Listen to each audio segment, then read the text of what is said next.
El conocimiento es un universo infinito de posibilidades. Y hoy más que nunca, las ciencias, las humanidades y las artes han hecho posible que esté al alcance de todos, despertando ese espíritu que nos impulsa a seguir siendo curiosos, creativos, para investigar, liderar y trabajar en equipo, repensando el futuro y alcanzando territorios que jamás imaginamos. Es el mismo espíritu que un día llevó a esos pioneros a derribar los límites humanos para encontrar respuestas en la cima de una montaña, en las profundidades del océano, en la inmensidad del espacio, o buscando una probabilidad en 1.000.000. Es por esto que estamos en búsqueda constante de la excelencia, comprometidos con la formación de profesionales líderes y emprendedores que trabajan cada día por mejorar la calidad de vida de las personas. Porque no hay desafíos imposibles para espíritus sin límites, para espíritus emprendedores. Universidad Mayor.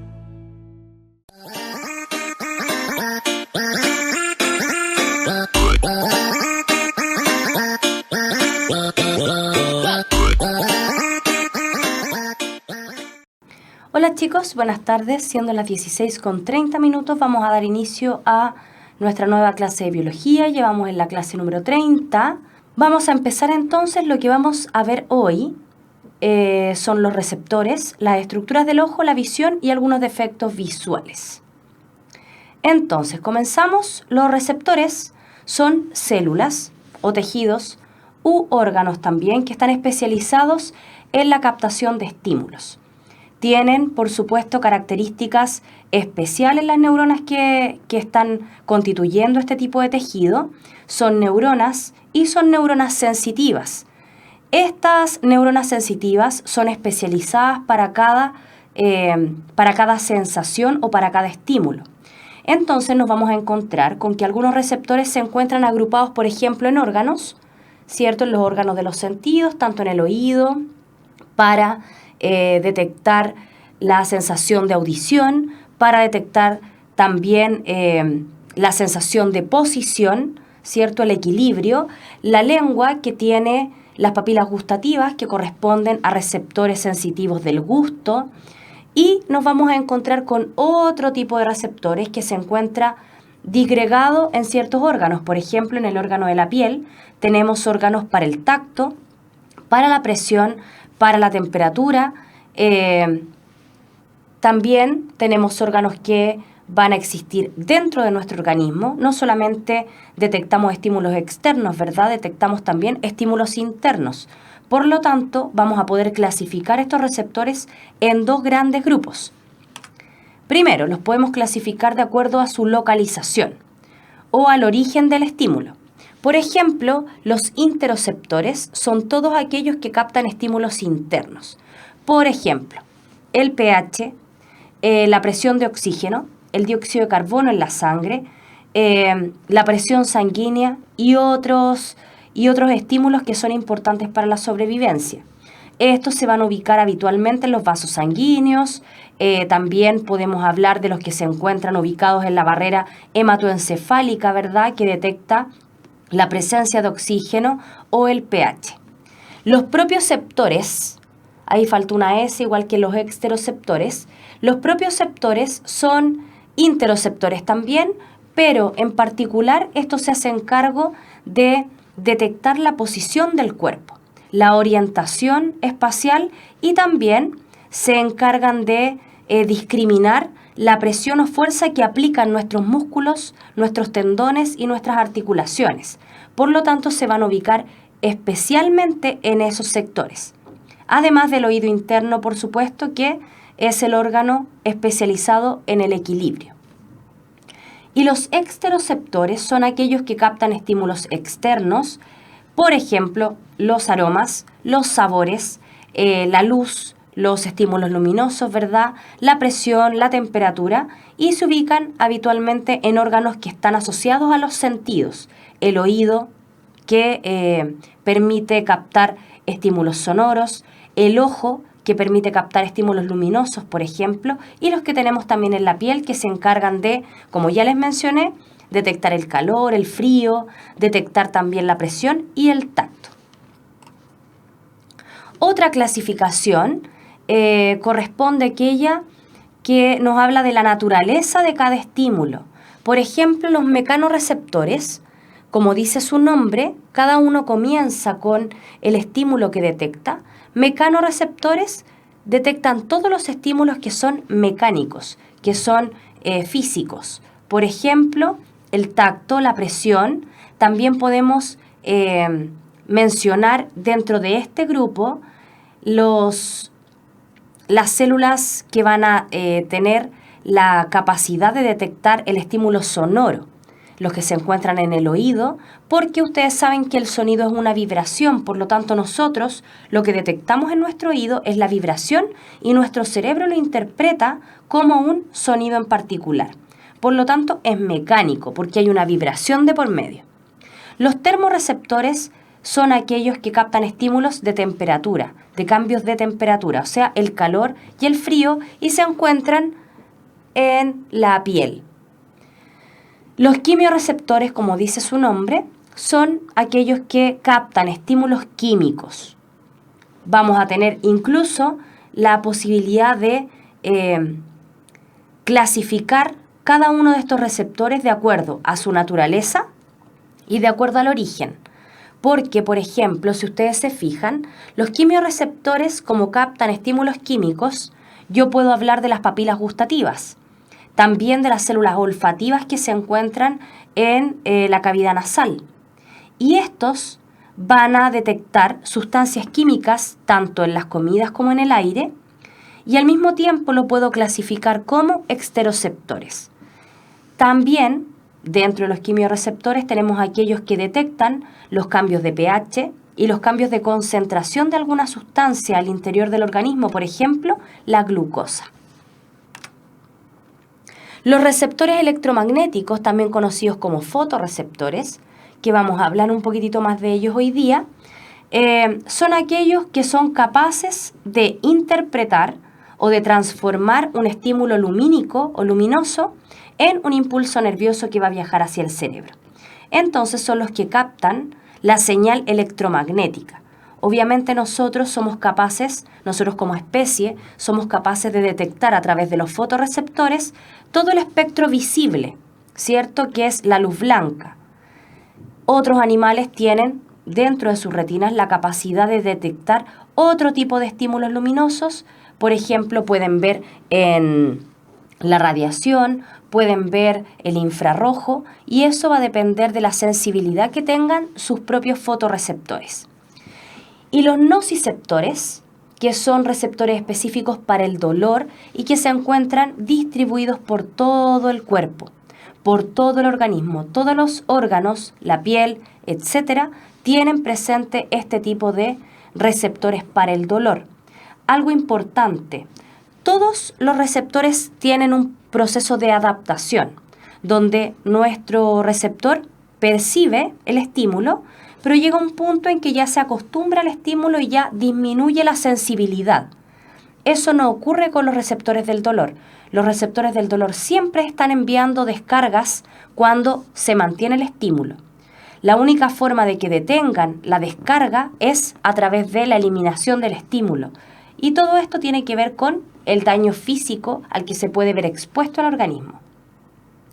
Importante también es que, como ustedes podrán recordar de la semana pasada cuando hablamos del impulso nervioso, no es posible que un impulso nervioso se desencadene con un potencial de membrana superior a cierto milivolt, a cierto voltaje. Por lo tanto, cuando uno percibe una sensación mucho más fuerte, cuando uno percibe que es un estímulo mucho más intenso, eso ocurre porque el receptor envía más seguido los impulsos nerviosos, o sea, la misma célula que envía de forma más cercana a los estímulos. Eso nos permite a nosotros interpretar en nuestro cerebro este estímulo como una sensación más intensa. Nicolás decía, termorreceptores, claro, son los corpúsculos de Krauss y de Ruffini, así se llaman esos dos. Y presión y tacto, Pacini y no recuerdo el nombre del otro, pero son Krauss y Ruffini los termorreceptores. Ahora, el ojo es el principal órgano de la visión, el único órgano de la visión, ¿cierto? Nosotros vemos con los ojos, detectamos los estímulos luminosos con los ojos, pero no vemos con nuestros ojos, sino que la imagen se forma en la corteza occipital de nuestro cerebro, que es la corteza visual, que como pueden ver ahí en el número 7 en el dibujo, ¿cierto? Se encuentra en la zona posterior del encéfalo, en la zona posterior del cerebro. Además, si ustedes se fijan en el esquema, es bastante compleja la forma en que se distribuye o la forma en que se conduce la información luminosa hasta el cerebro.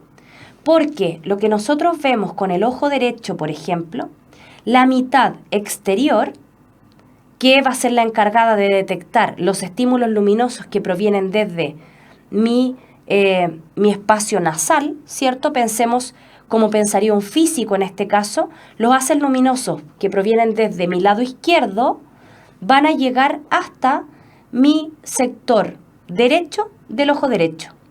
Y la información que se forma ahí va a viajar a través de la vía visual hacia el lóbulo occipital derecho. No así la zona nasal, ¿cierto? La zona interna de mi ojo derecho. A esta zona llegan haces de luz provenientes del lado derecho de mi cuerpo. Pero, como pueden observar en la imagen y como vamos a ver en las siguientes diapositivas, se cruza en el medio esta información y finalmente esa parte de la imagen se forma en el lado contrario del cerebro. Por lo tanto, la imagen es una percepción, es una interpretación que hace el cerebro y finalmente nosotros formamos la imagen a través de nuestra corteza visual. Nosotros no formamos la imagen completa del ojo derecho en el lado derecho ni en el lado izquierdo, sino que se forma la mitad en cada uno de los lóbulos. Eso es importante cuando se detecta algún tipo de ceguera, porque nosotros podemos pensar que la ceguera es algún problema en los ojos, pero no siempre el problema está en los ojos, sino que puede estar en la vía visual desencadenando otro tipo de ceguera. John pregunta, ¿un nociceptor no se podría clasificar interoceptor o propioceptor o exteroceptor? ¿Es algo aparte? Un nociceptor detecta estímulos externos, internos, así que en realidad se clasifica como nociceptor porque detecta un tipo de estímulo y la naturaleza del estímulo es un estímulo doloroso. Es el dolor el que recibe. Entonces, la estructura del ojo, obviamente nosotros tenemos un ojo que es circular, ¿cierto?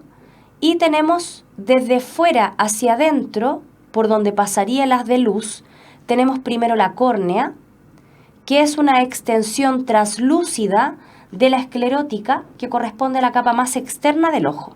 Los que tuvieron la oportunidad quizá en su enseñanza media de hacer una disección de un ojo, que es una actividad que habitualmente se practica en los colegios en tercero medio, es muy, muy, muy duro de cortar porque la esclerótica es una capa muy, pero muy protectora de tejido conjuntivo.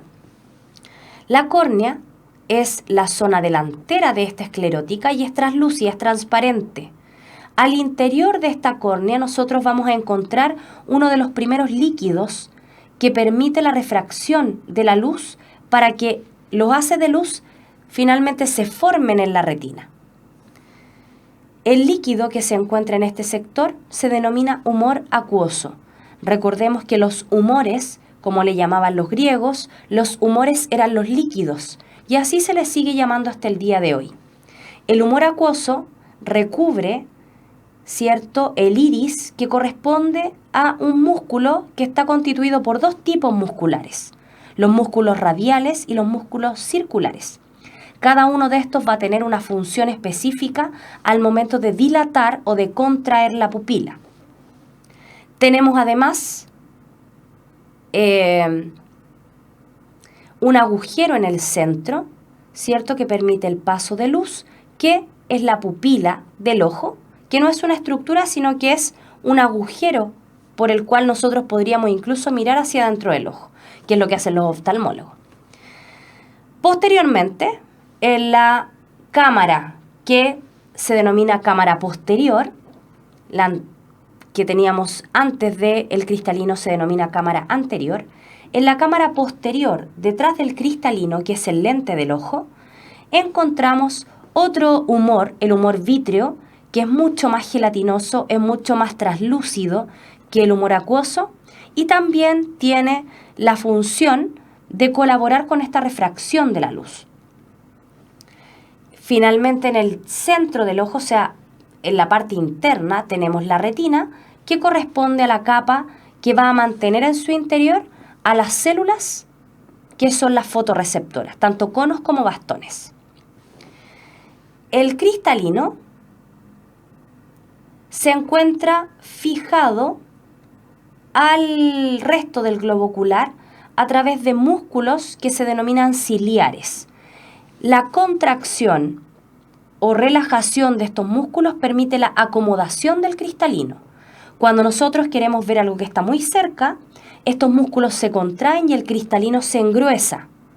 En cambio, cuando queremos ver algo que está de lejos, estos músculos ciliares se relajan y el cristalino se aplana un poco, permitiendo que los haces de luz se refracten un poco menos y se formen finalmente en la retina. Y algo importante, dentro de la retina vamos a encontrar 3 puntos muy importantes que están en la siguiente diapositiva. Me preguntan, ¿el humor vítreo es negro? No, el humor vítreo es translúcido, es muy translúcido. El humor acuoso es el que usted pudo haber visto negro en alguna disección, pero esto es porque el iris tiene pigmentos, ¿verdad? Es el color del ojo.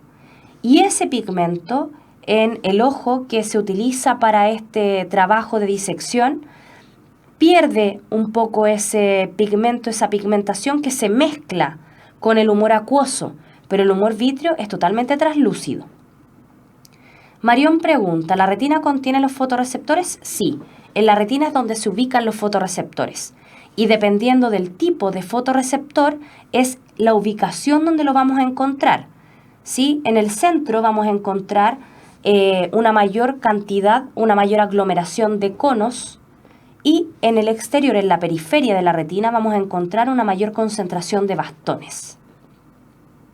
Nicolás pregunta, ¿qué es más abundante, el humor vítreo o el acuoso? El humor vítreo es más abundante porque la cámara posterior es más amplia que la cámara anterior.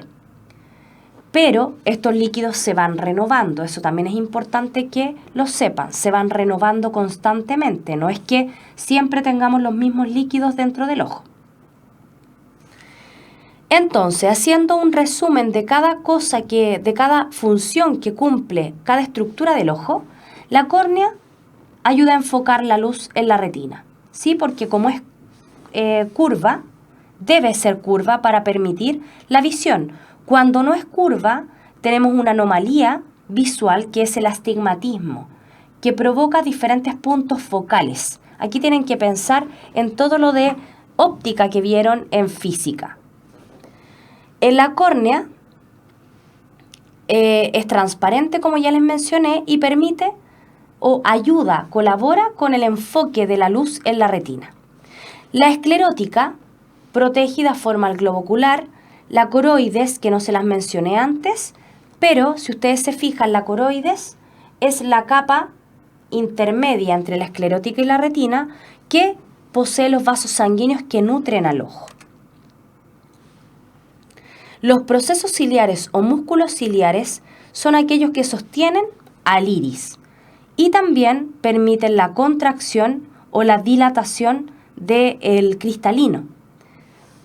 El cristalino se va a doblar, vamos a verlo en un dibujito, pero eso permite el enfoque. Si yo estoy mirando algo de cerca, mi ojo está haciendo automáticamente el proceso de cambio. Yo miro la pantalla del computador y al mismo tiempo miro hacia ustedes, hacia la cámara, y al mismo tiempo estoy mirando el chat. Todo esto está a diferente distancia de mí, pero yo no tengo que esperar ningún segundo para que mi cristalino se acomode. Se acomoda automáticamente gracias a estos procesos ciliares. El iris es la estructura muscular, ¿cierto?, que regula la entrada de luz. La pupila es el orificio que permite el ingreso de luz. La retina es la membrana que contiene los fotorreceptores. El cristalino es el lente que va a acomodarse para poder estampar la imagen en la retina. Y el humor acuoso es el líquido que se encuentra en la cámara anterior y el humor vítreo el que se encuentra en la cámara posterior. Importante de estos dos líquidos, como dice aquí, generan presión intraocular. Esto permite que la retina se mantenga adherida a la capa del ojo. Muchas veces pueden ocurrir accidentes donde se desprende la retina y esto puede derivar en una ceguera. Javier pregunta, ¿el daltonismo es un problema a los conos o a los bastones del ojo?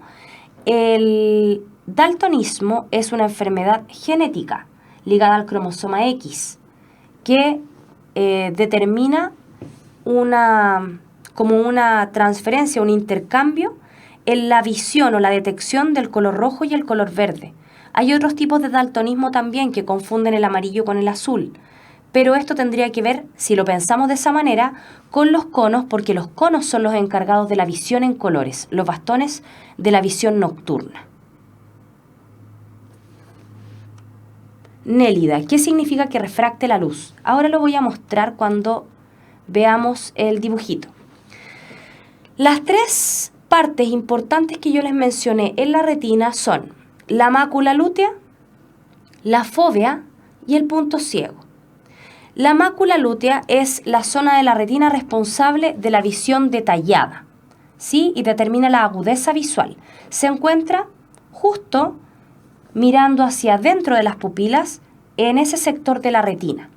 Por esa razón, cuando yo quiero ver algo en detalle, lo miro de cerca o lo miro directamente. Cuando yo miro algo directamente con mis ojos, puedo detectar los detalles. En cambio, si bien yo veo el resto de la imagen no adquiere la misma resolución. Yo no podría, por ejemplo, describir una imagen que yo esté viendo con la periferia de mi ojo, pero sí puedo describir o sí puedo leer, por ejemplo, lo que estoy viendo directamente. Eso es la mácula lútea y es de esta forma porque en ese lugar se aglomeran, es donde existe el conjunto de células llamadas conos que se encargan de la visión en colores y de la visión diurna. La fóvea es la parte central de esta mácula lútea y por lo tanto es el sector donde se encuentra una mayor cantidad de conos, lo que nos permite a nosotros identificar detalles con el máximo de resolución. Por lo tanto, cuando yo quiero fijarme en algo muy detallado, tengo que mirarlo fijamente y la imagen se forma en ese sector, en la fóvea. El punto ciego es el sector de la retina donde no existen células fotorreceptoras. Imaginemos que estamos hablando de neuronas, ¿cierto? O sea, no imaginemos, pensemos que estamos hablando de neuronas. Si ustedes recuerdan la neurona tiene que comunicarse a través de su axón con el resto de las neuronas. Por lo tanto, el nervio óptico es el conjunto de axones que sale de los fotorreceptores, en realidad no de los fotorreceptores, lo vamos a ver en la siguiente, pero que sale de las células que detectan el estímulo luminoso. Por lo tanto, como en ese sector, por ese sector sale el cable que va a comunicarse con el cerebro, en ese sector no hay ninguna célula receptora. Por lo tanto, ese sector no forma imagen. Nosotros no nos damos cuenta de ese punto ciego en particular porque tenemos dos ojos, lo que nos permite a nosotros una visión binocular. El punto ciego de mi ojo izquierdo queda cubierto por la imagen que se forma en mi ojo derecho. Para yo fijarme a qué distancia de la imagen está mi punto ciego, yo debo taparme un ojo y tratar de observar una imagen. y a medida que me voy acercando o alejando de esa imagen, la imagen en algún momento va a desaparecer. Y eso es porque la enfoqué en el punto ciego. Pero nosotros no nos damos cuenta, no nos percatamos de eso porque las dos imágenes se superponen. Ahora, yo les hablaba de el músculo circular, ¿cierto? Que es el que se encuentra más al interior en el iris, y el músculo radial, que se encuentra más al exterior del iris. Cuando ocurre una contracción, ¿cierto? Una contracción del músculo circular, la pupila disminuye su diámetro. Al disminuir su diámetro, ingresa menos cantidad de luz hacia la retina. Y esto es estimulado por el sistema nervioso parasimpático. Recuerden que el simpático nos permitía a nosotros estar alerta, por lo tanto, el simpático va a permitir que nosotros veamos de mejor forma, va a dilatar la pupila. Y para dilatar la pupila, lo que se debe hacer es contraer el músculo radial, que es el músculo más exterior. No es que el iris se contraiga y se dilate. Para dilatar la pupila, para abrir la pupila, ¿cierto? El proceso de midriasis, también el iris se contrae, pero contrae el músculo radial. Mientras que para contraer la pupila, achicarla, también se contrae el iris, pero se contrae el músculo circular, lo que vamos a conocer como miosis, ¿sí? ¿Qué es lútea, Cari? Cuando hablaba de mácula lútea, ya, lúteo proviene, no sé de qué origen, pero si usted lo piensa, el cuerpo lúteo, cuando hablamos también de reproducción y del ciclo menstrual, en el ovario también se forma una estructura que se denomina cuerpo lúteo. Esto es porque el sector se observa de color amarillo. Entonces, los que han tenido la oportunidad de ver una retina, se ve una mancha amarilla, de hecho mácula lútea es mancha amarilla, ¿cierto? Se llama de las dos formas. Entonces, lúteo es amarillo. Es la zona más clarita que tiene la retina, porque la retina, los que tienen la oportunidad de haberlo visto, es de color tornasol, pero en el centro tiene un color mucho más claro que se asemeja al color amarillo. Eso significa lúteo.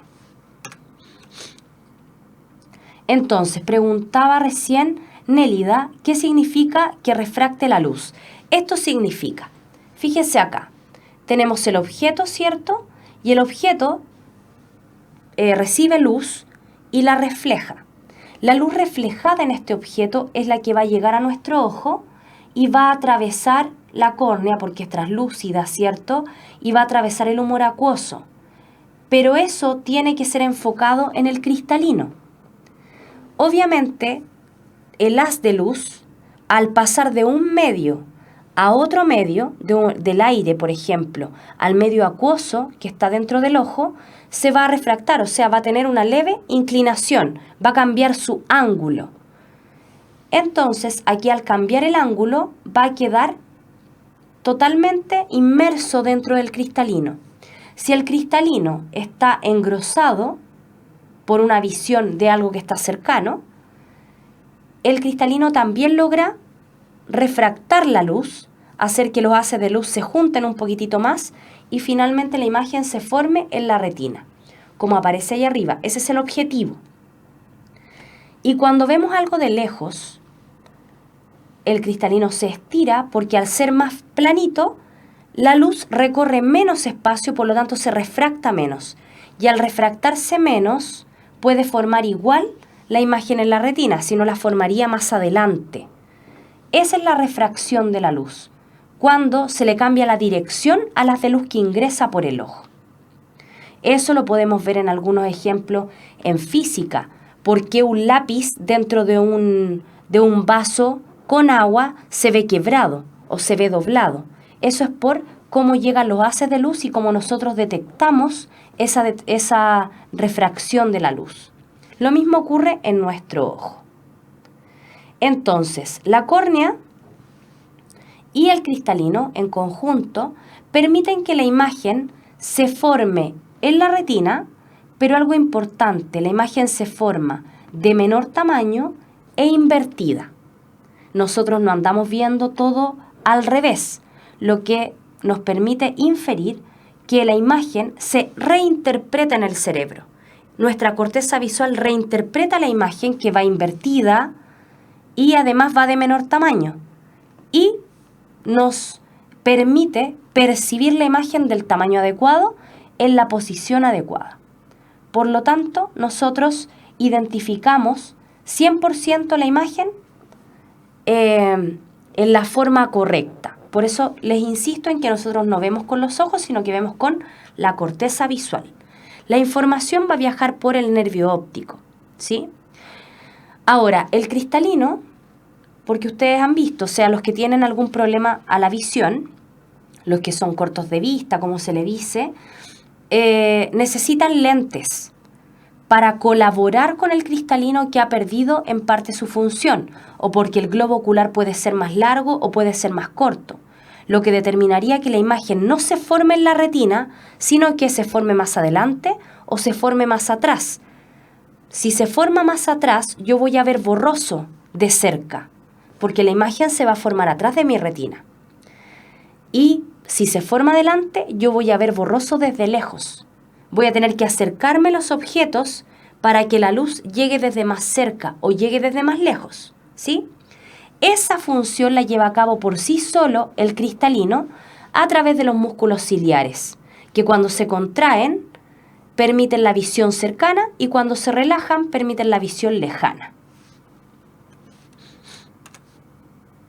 Yo nos dice, y si todo está al revés y estamos viendo todo mal, puede ser.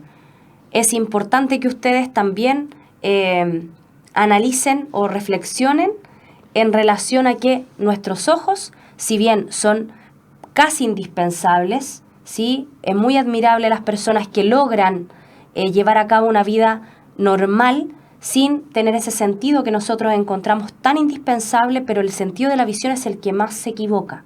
Siempre es el que más se equivoca. ¿Cómo ocurre la recepción de la luz? Nosotros tenemos las capas de la retina. Si ustedes se fijan en este dibujito, la luz proviene desde el lado derecho, pero los fotorreceptores se encuentran más atrás. Tenemos la capa de receptores, tenemos la capa de células que van a procesar la señal y esas van a entregar la información a las células ganglionares. Las células ganglionares son las que se van a despolarizar enviando el impulso nervioso a través de sus axones y son estos axones los que forman el nervio óptico, ¿sí? El nervio óptico se forma por los axones de las células ganglionares. No sale directamente de los fotorreceptores. Estos fotorreceptores son los que detectan el estímulo, pero al mismo tiempo se envía la señal y es la célula ganglionar la que envía finalmente la imagen final hacia la corteza cerebral, específicamente en el lóbulo occipital. Los fotorreceptores son dos, ¿cierto? Los bastones y los conos.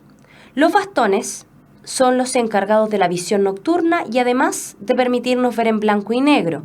Por eso cuando hay una baja luminosidad nosotros no logramos detectar colores, vemos siluetas.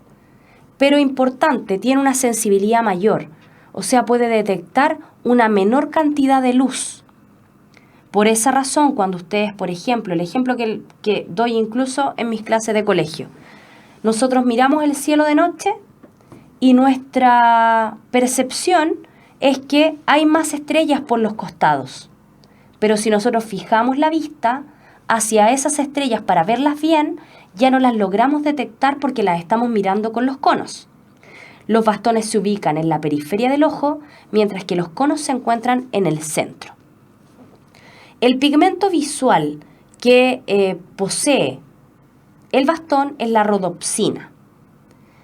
Y tenemos aproximadamente unos 120 millones de conos dentro de la retina. En cambio, los conos nos permiten la visión diurna y en colores, tienen una menor sensibilidad y además están en menor cantidad en nuestra retina porque se ubican en el centro, en la mácula lútea o mancha amarilla y específicamente y mucho más profusamente en la fóvea, ¿verdad? Que es el lugar donde podemos detectar con mejor claridad las imágenes. Y el pigmento, son 3 pigmentos, ¿sí? Los pigmentos que están en los conos permiten la visión del color rojo, del color verde y del color azul. El resto de los colores que nosotros podemos ver son producto de la interpretación del cerebro de estas longitudes de onda, de las mezclas de estas longitudes de onda.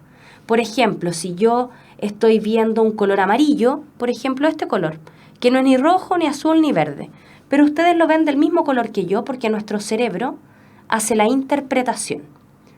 No sé si recuerdan el viral que anduvo en algún momento el año pasado del vestido que se veía blanco dorado o negro azul y que personas de la misma forma veían el vestido azul con negro o lo veían blanco con dorado.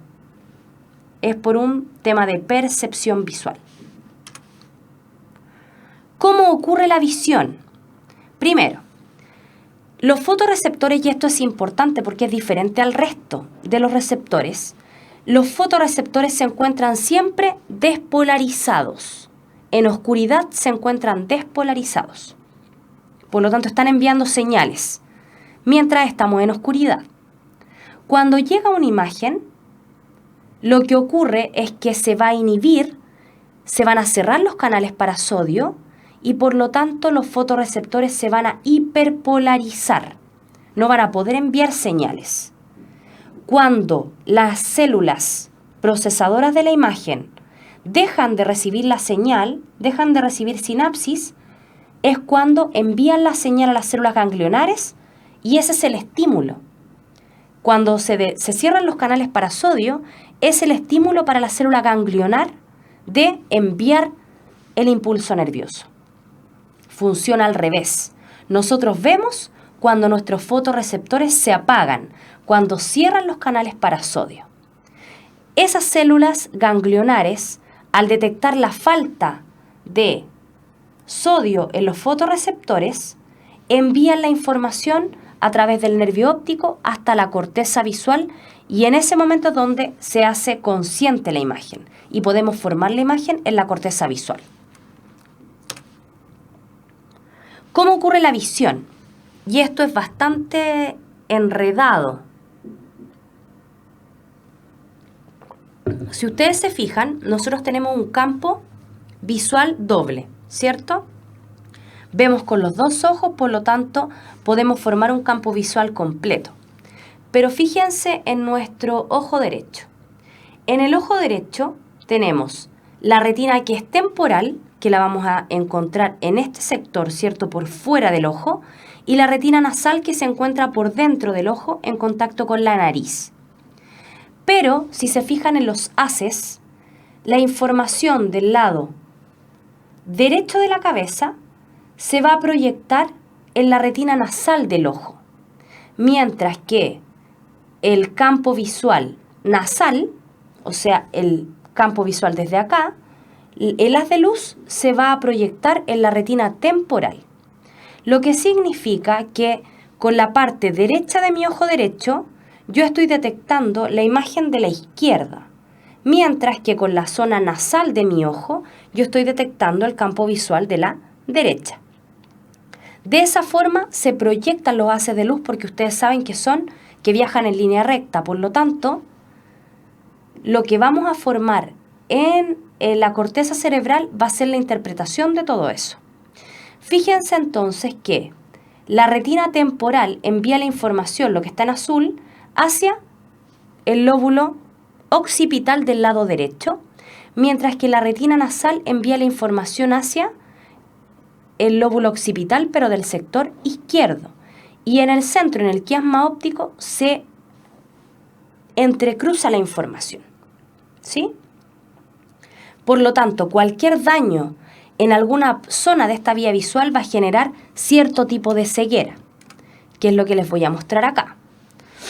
Arriba, ¿cierto? Ustedes pueden ver que para el ojo derecho, el campo visual temporal se proyecta en la retina nasal del ojo derecho y esta viaja hacia el lóbulo occipital, pero izquierdo, mientras que el campo visual nasal se forma en la retina temporal del ojo derecho y se forma la imagen finalmente en la corteza occipital derecha de nuestro cerebro.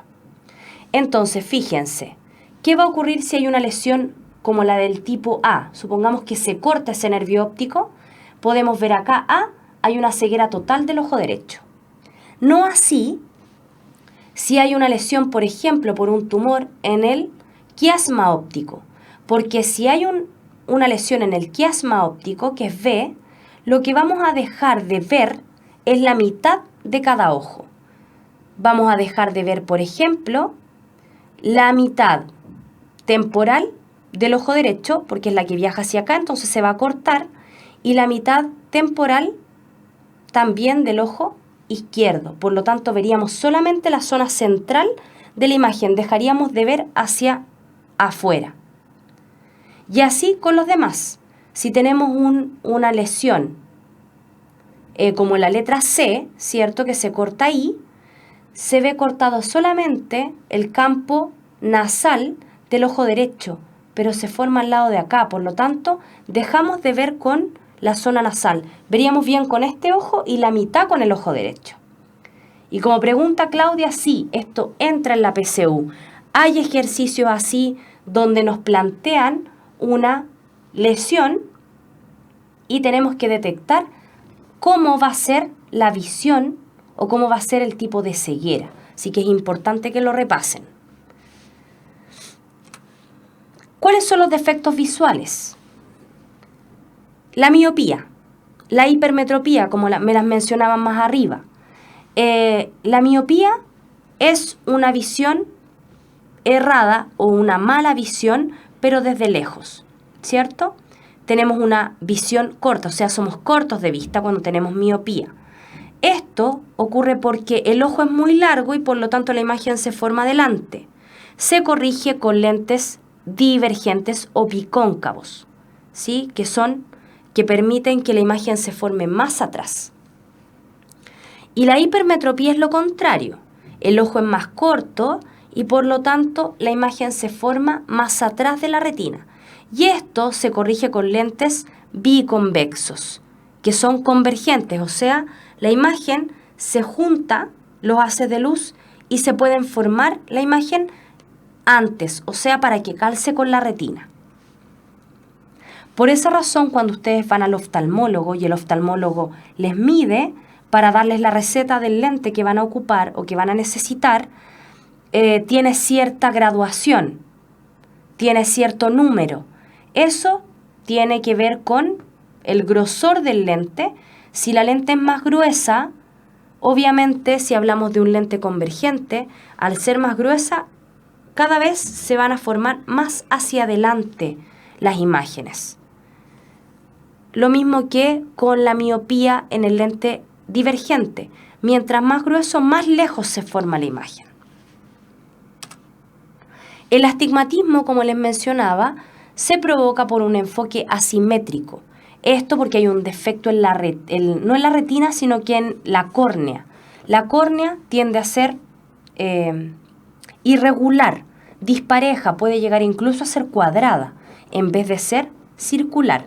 Esto se corrige con lentes especiales, que son los lentes tóricos y que son individuales para cada persona. No es como los otros lentes que se ponen, sino que estos tienden a ser mucho más personalizados y tienden a ser lentes, no lentes externos, sino que lentes que se colocan dentro de la córnea, que no recuerdo cómo se llaman. Y la presbicia, es una pérdida normal de la capacidad de acomodación del cristalino y esto ocurre naturalmente por la vejez, ¿sí? Los abuelitos empiezan a perder la capacidad de acomodación del cristalino, pero esto es porque los músculos ya empiezan a perder su elasticidad. Por lo tanto, esto se debe corregir a través de lentes bifocales o monofocales, que son esos lentes que tienen el cuadradito abajo, que les permiten ver de lejos y además ver de cerca. Es como tener hipermetropía y tener miopía al mismo tiempo.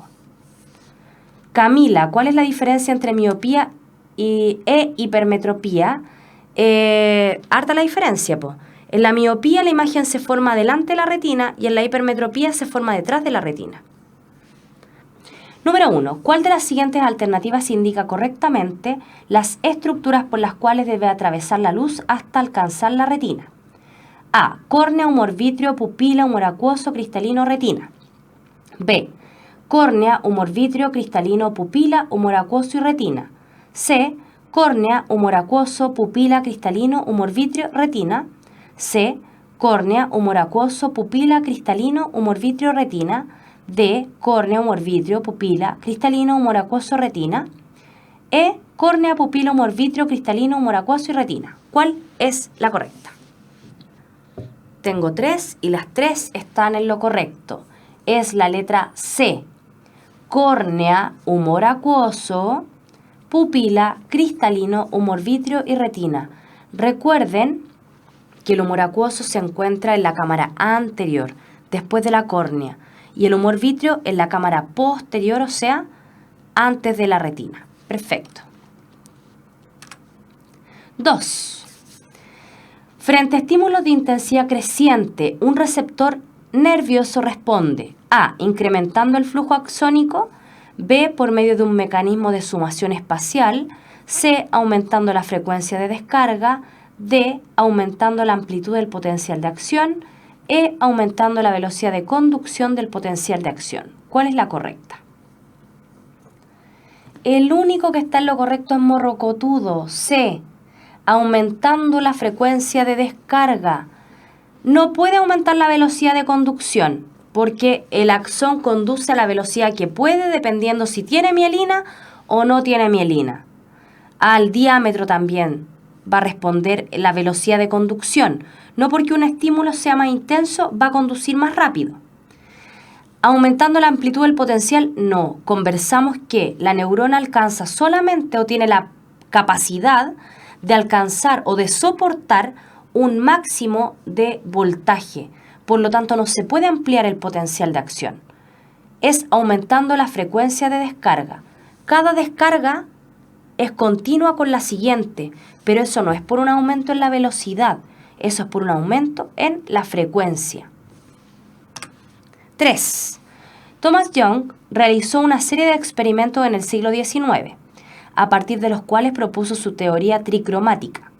Su hipótesis se originó en la observación de que al disponer de 3 pigmentos distintos, se podían obtener todos los colores.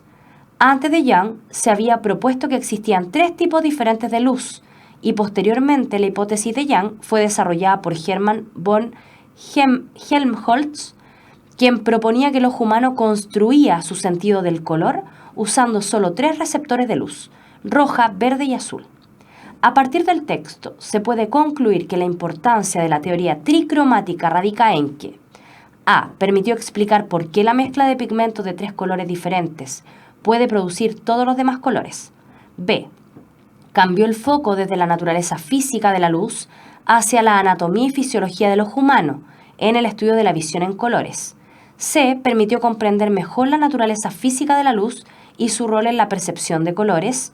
D. Estableció la importancia del procesamiento de la información visual a nivel de la corteza cerebral. E. Eliminó la idea de que la luz está compuesta por radiaciones de diferentes longitudes de onda, correspondientes a distintos colores. ¿Cuál es la correcta?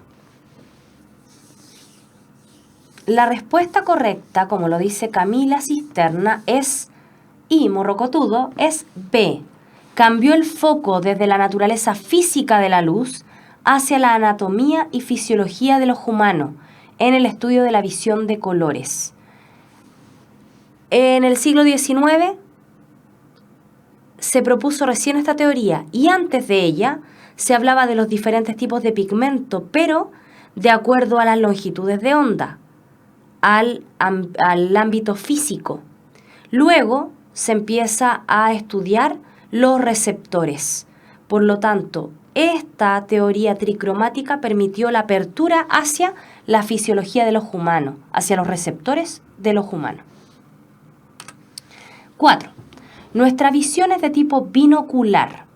De acuerdo a la anterior, para que la imagen del ojo derecho se proyecte de forma correcta en la corteza cerebral del lóbulo occipital, se requiere la información de los campos A. Temporal derecho con el temporal izquierdo. B. Temporal derecho con el nasal izquierdo. C. Nasal derecho con el campo temporal izquierdo. D. Temporal izquierdo con el nasal izquierdo. E. Nasal derecho con el campo temporal derecho. Y están en lo correcto Andrep y Steven. Es la letra E.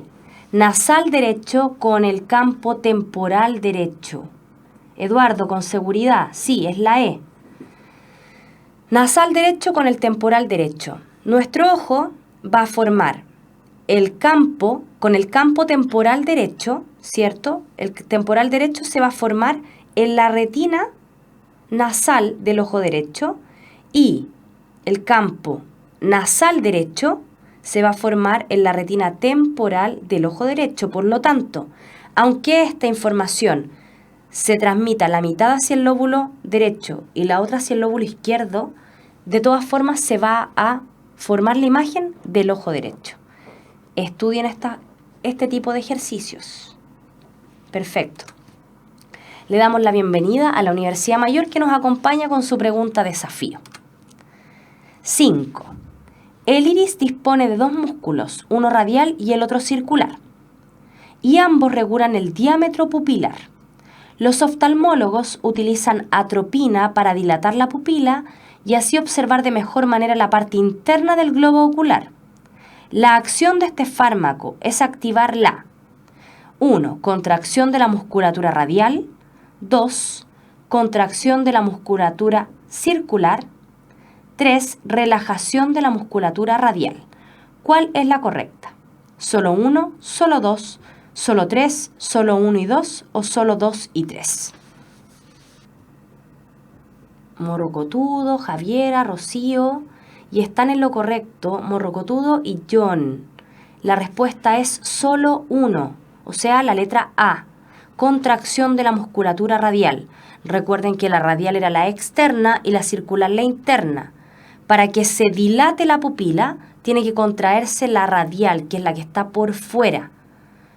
Y recuerden, 3 no puede ser porque la musculatura radial ni circular no pasan por el proceso de relajación para poder dilatar o contraer la pupila.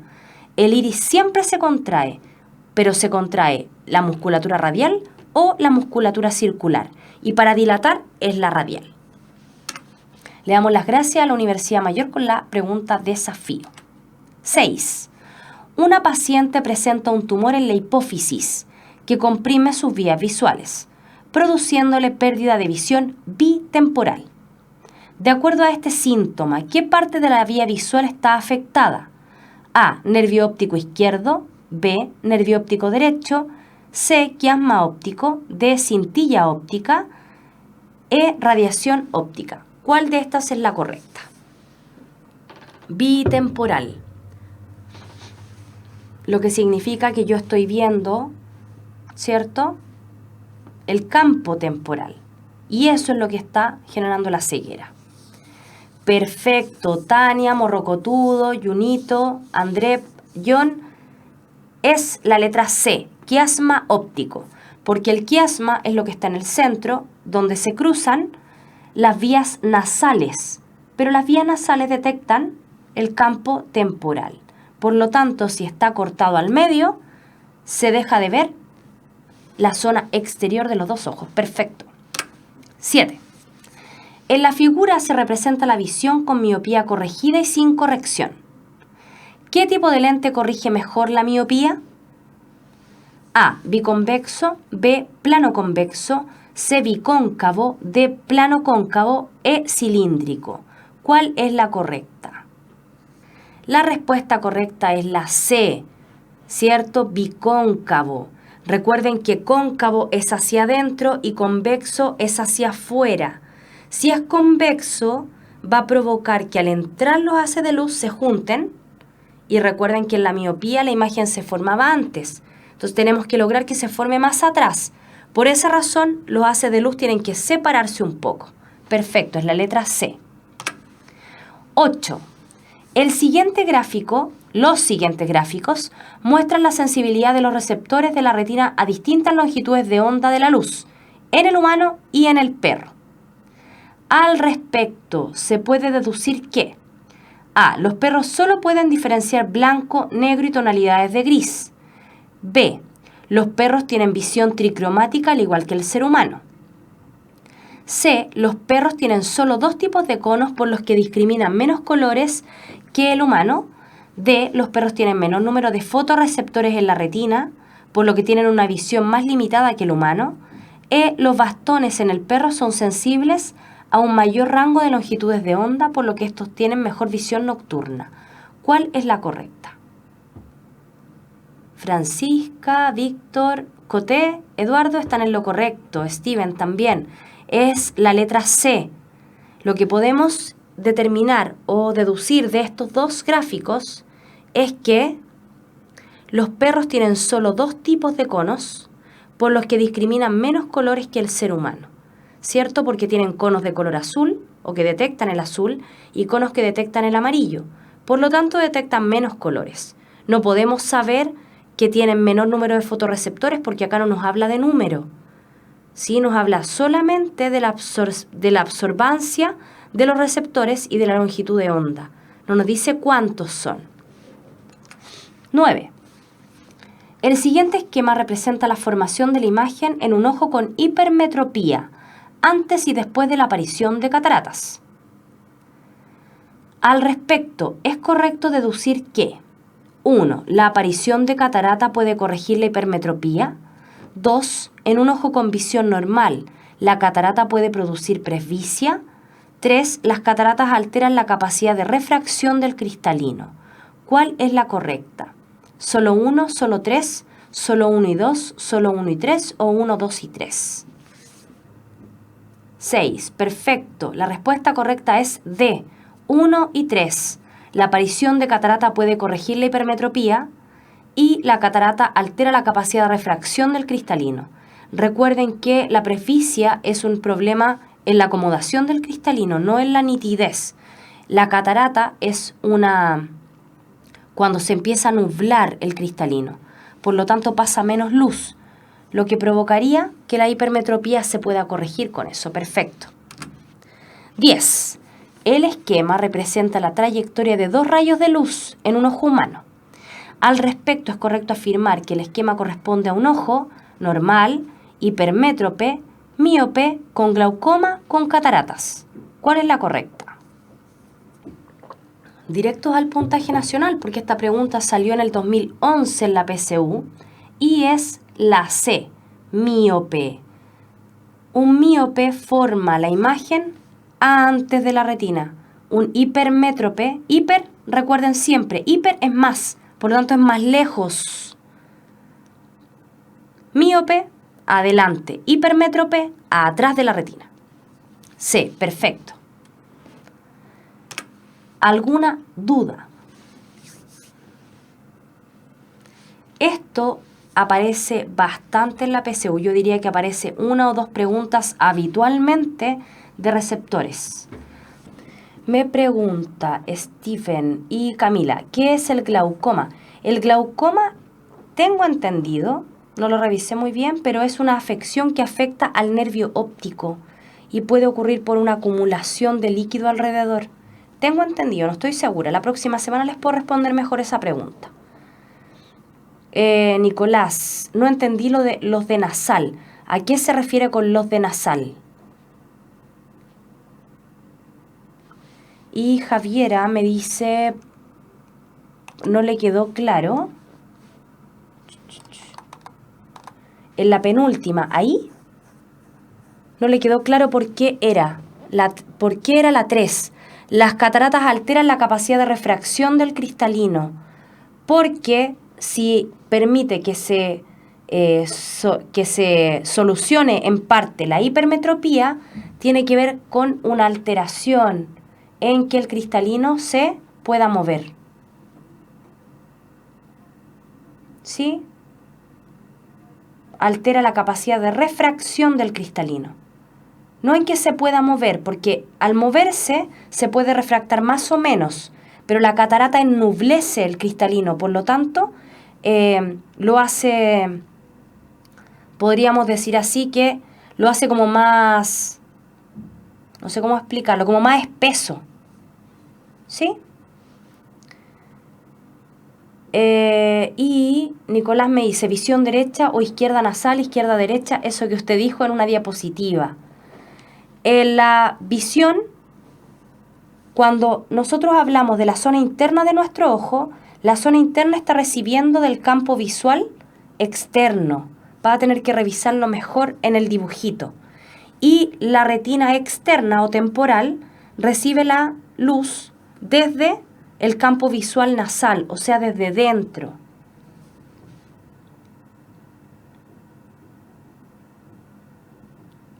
Raúl, ¿me puede explicar por favor la pregunta del gráfico? ¿Cuál? ¿Esa? Raúl, ¿esa pregunta del gráfico?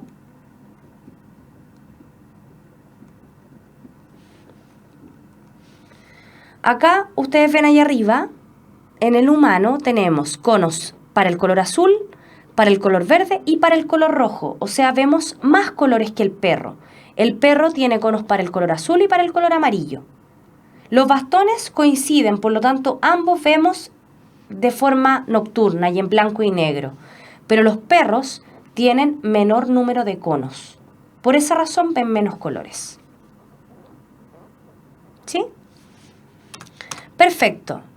La próxima clase, obviamente aquí se me olvidó escribir que vamos a revisar, pero vamos a revisar las vías eferentes. O sea, toda la respuesta motora, todo lo que tiene que ver con la musculatura y con la respuesta motora, la respuesta muscular, la fisiología muscular. ¿Sí? Así que por favor, estudien antes y nos vemos la próxima semana. Que estén muy bien. Chao, chao.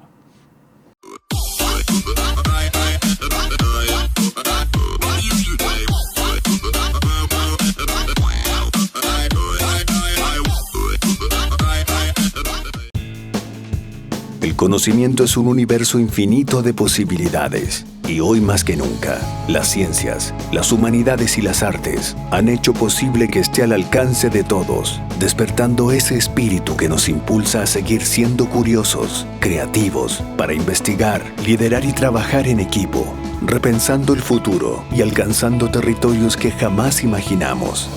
Es el mismo espíritu que un día llevó a esos pioneros a derribar los límites humanos para encontrar respuestas en la cima de una montaña, en las profundidades del océano, en la inmensidad del espacio, o buscando una probabilidad en 1.000.000. Es por esto que estamos en búsqueda constante de la excelencia, comprometidos con la formación de profesionales líderes y emprendedores que trabajan cada día por mejorar la calidad de vida de las personas. Porque no hay desafíos imposibles para espíritus sin límites, para espíritus emprendedores. Universidad Mayor.